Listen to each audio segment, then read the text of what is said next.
அகிலத்தின் அன்பான சொந்தங்களுக்கு இனிய வணக்கம். மீண்டும் ஒரு காலனிப்பதியினூடாக சந்திருக்கின்றோம்.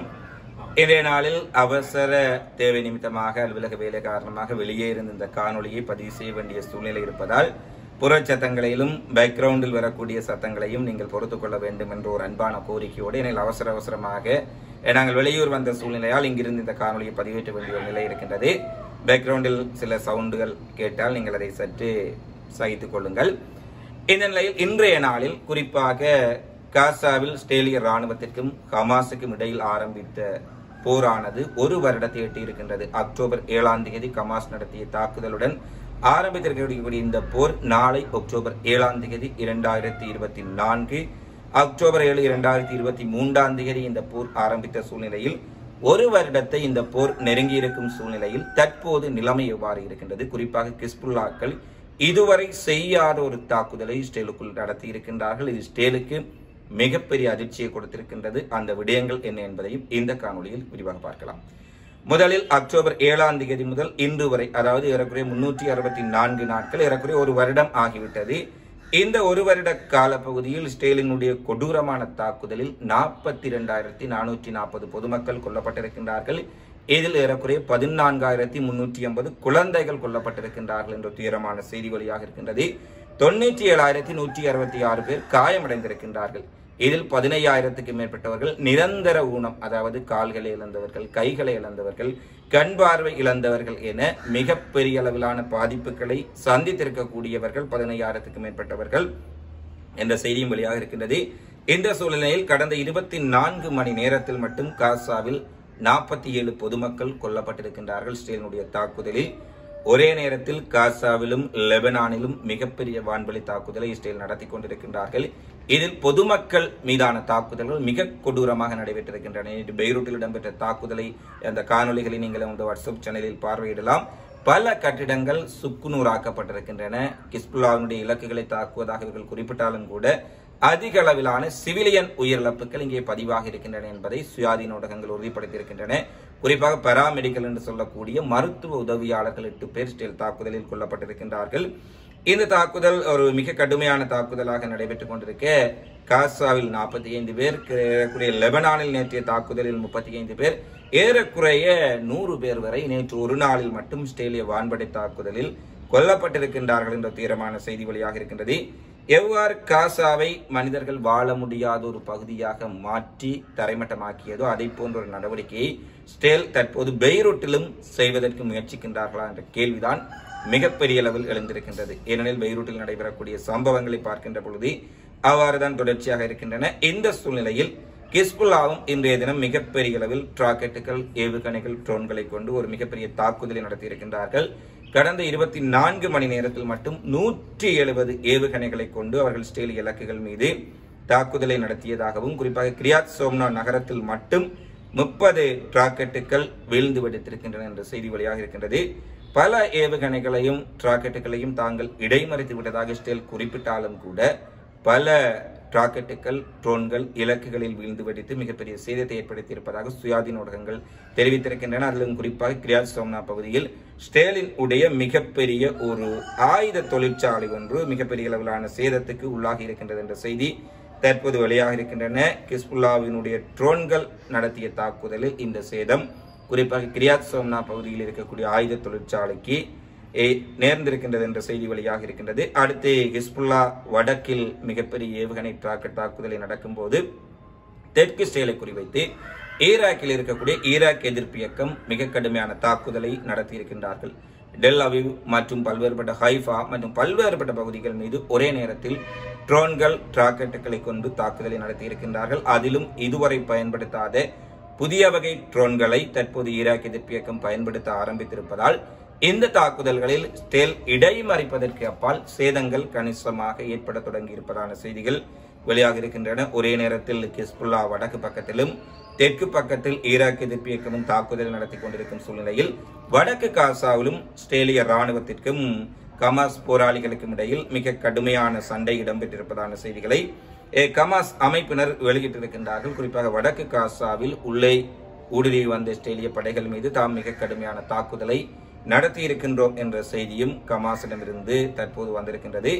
இவ்வாறு மிக கடுமையான தாக்குதல்கள் காசாவில், லெபனானில், டெல்லவில் நடைபெற்றுக் கொண்டிருக்கும் இந்த சூழ்நிலையில் இந்த சண்டை தொடங்கி ஒரு வருட காலத்திற்கு இல்லாத ஒரு சம்பவத்தை ஹிஸ்புல்லாக்கள் செய்திருக்கின்றார்கள். குறிப்பாக கலிலி பகுதிக்கு உள்ளே நுழைந்து ஒரு மிகப்பெரிய தாக்குதலை இன்றைய தினத்திலே ஹிஸ்புல்லா நடத்தியிருக்கின்றார்கள். கலிலி பகுதியில் இருக்கக்கூடிய மார்கோலியா குடியிருப்பு என்று சொல்லக்கூடிய ஒரு செட்டில்மெண்ட் ஏரியா, அதாவது இஸ்ரேல் குடியேற்றவாசிகள் லெபனானிலிருந்து கைப்பற்றிய பிரதேசங்களில் தங்களுடைய நாட்டு மக்களை குடியேற்றி இருக்கின்றார்கள். அவ்வாறு குடியேற்றப்பட்ட மார்கோலியா பகுதிக்குள் நுழைந்து ஹிஸ்புல்லாவினுடைய சிறப்பு கமாண்டோக்கள் 25 பேர் வரை உள்ளக்கூடிய ஒரு பட்டாலியன் உள்ளே நுழைந்து மிகப்பெரிய அளவிலான தாக்குதலை நடத்தியிருக்கின்றார்கள். இந்த தாக்குதலை இஸ்ரேலினால் இன்னும் முறியடிக்க முடியவில்லை எனவும் உள்ளே நுழைந்த ஹிஸ்புல்லாவினுடைய கமாண்டோ படைகளுக்கும் இஸ்ரேல் ராணுவத்திற்கும் இடையில் மிக கடுமையான மோதல் இடம்பெற்றுக் கொண்டிருக்கின்றது என்ற செய்தி வழியாக இருக்கின்றது. இதுவரை இல்லாத அளவுக்கு இஸ்ரேலின் எல்லைகளை கடந்து ஊடுருவி சென்று ஹிஸ்புல்லாக்கள் தாக்குதலை நடத்தியிருப்பது இஸ்ரேலுக்கு நிச்சயமாக ஒரு மிகப்பெரிய அச்சத்தையும் சிக்கலையும் கொடுத்திருக்கின்றது. ஒருவேளை ஹமாஸ் அக்டோபர் 7ஆம் தேதி இஸ்ரேலுக்குள் நுழைந்து தாக்குதலை நடத்தி பணைய கைதிகளாக இஸ்ரேலியர்களை பிடித்து சென்றதை போன்ற ஒரு நடவடிக்கையை தற்போது லெபனானில் இருக்கக்கூடிய ஹிஸ்புல்லாக்களும் தற்போது இந்த நிலைமையை செய்ய போகின்றார்களா என்பதுதான் மிகப்பெரிய கேள்வியாக இருக்கின்றது. நாங்கள் இந்த காணொலியை பதிவேற்றிக் கொண்டிருக்கும் இந்த நேரம் வரை கலிலி பகுதிக்குள், அது ஒரு மலைப்பாங்கான பிரதேசம், மலைமுகடுகள் சூழ்ந்த காடுகள் சூழ்ந்த பிரதேசத்துக்குள் கலிலியில் ஹிஸ்புல்லாக்களுக்கும் இஸ்ரேல் ராணுவத்திற்கும் சண்டை இடம்பெற்றுக் கொண்டிருக்கின்றது என்பதுதான் நிதர்சனமான விடயமாக இருக்கின்றது. அடுத்து இஸ்ரேல் நேற்றைய தினம் இஸ்ரேலினுடைய ஆர்மி ரேடியோ ஒரு செய்தி அறிவித்திருந்தார்கள். எந்த நேரத்திலும் ஈரானிய இலக்குகள் மீது மிகப்பெரிய அளவிலான ஒரு தாக்குதலை தாங்கள் நடத்துவோம் என அவர்கள் அறிவித்து தற்போது ஏறக்குறைய 24 மணி நேரங்கள் கடந்துவிட்ட சூழ்நிலையிலும் இஸ்ரேலினுடைய தாக்குதல் இன்னமும் இடம்பெறாத சூழ்நிலையில் முழு அளவில் தாங்களும் தயார் நிலையில் இருப்பதாக IRGC ஈரானிய புரட்சிகர காவலர் படை அறிவித்திருக்கின்றது. ஒருவேளை இஸ்ரேல் எங்கள் மீது தாக்குதலை நடத்தினால் எங்களுடைய தாக்குதல் இதுவரை இல்லாத அளவுக்கு இஸ்ரேலுக்கு மிகப்பெரிய வலியையும் மிகப்பெரிய பாடத்தையும் போட்டும் என ஈரானிய புரட்சிகர காவலர் படையினுடைய கமாண்டர் தெரிவித்திருக்கின்றார். அதே போல ஈரானினுடைய கடற்படை தளபதி, இதுவரை கடற்படை தளபதி எந்த கருத்துக்களையும் தெரிவிக்காத சூழ்நிலையில் எந்த சூழ்நிலையையும் எதிர்கொள்வதற்கு எங்களுடைய கடற்படை தயாராக இருக்கின்றது என முதன்முறையாக கடற்படை தளபதியும் காட்சிக்குள் வந்திருப்பதால் ஒருவேளை இஸ்ரேல் கடல் வழியாகவும் ஈரான் மீது ஏதாவது தாக்குதலை நடத்துவதற்கு திட்டமிட்டிருக்கின்றார்களா என்பது மிகப்பெரிய கேள்வி. ஏனெனில் கடற்படை முழுமையாக தயார் நிலையில் இருப்பதாக குறிப்பிட்டிருக்கின்றார்கள். அது மட்டுமல்ல, முழுமையான இஸ்ரேலினுடைய தாக்குதல் காரணமாக பந்தர் அப்பாஸ் ஈரானுடைய பிரதான துறைமுகம், இங்கேதான் ஈரானுடைய பிரதானமான போர்க்கப்பல்கள், தாக்குதல் படகுகள், அதிவேக தாக்குதல் படகுகள் எல்லாம் நிறுத்தி வைக்கப்பட்டிருக்கக்கூடிய ஒரு துறைமுகமாக இருக்கின்றது. இந்த இடத்தில் இருந்து அவசர அவசரமாக ஈரானுடைய போர்க்கப்பல்கள் வேறு துறைமுகங்களுக்கு மாற்றப்பட்டிருக்கின்றன என்ற செய்தியும் தற்போது வெளியாக இருக்கின்றது. ஏனெனில் ஒரு துறைமுகத்தின் மீது இலக்கு வைத்து ஏவுகணை தாக்குதலோ அல்லது மிகப்பெரிய விமான தாக்குதலோ ஒரு வேளை நடத்தப்பட்டால் அங்கிருக்கும் அத்தனை போர்க்கப்பல்களும் அழிக்கப்பட வேண்டிய அல்லது இழக்க வேண்டிய ஒரு சூழ்நிலை இருக்கும் என்பதால் அவர்கள் பல பகுதிகளுக்கு தங்களுடைய கப்பல்களை மாற்றி இருக்கின்றார்கள்.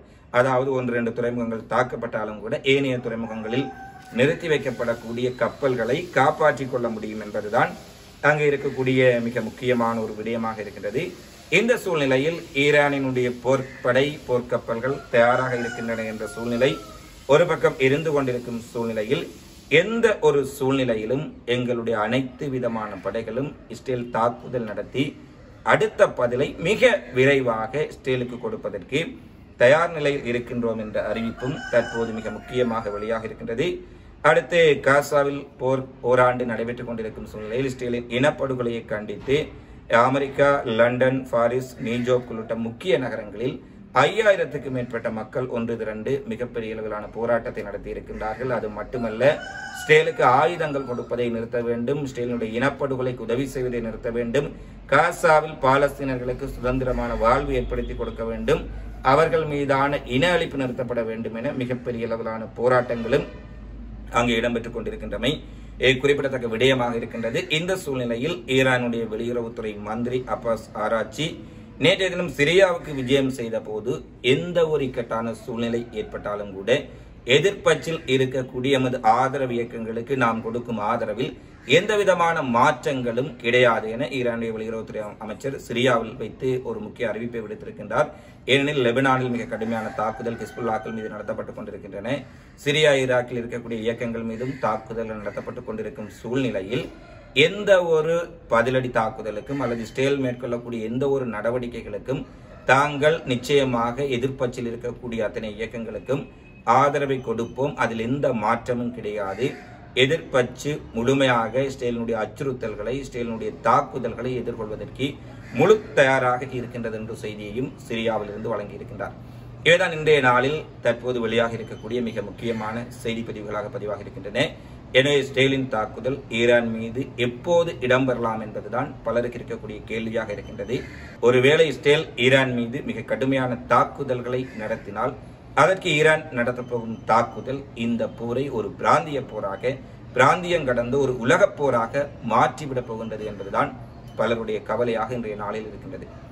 உங்களுடைய மதிப்பான கருத்துக்களை இந்த காணொலி பதிவு தொடர்பாக கமெண்ட்ஸில் பதிவிடுங்கள் என கேட்டுக்கொண்டு மீண்டும் காணொலியில் உங்களை சந்திக்கும் வரை உங்களிடமிருந்து விடைபெறும் நான் சந்து. வணக்கம்.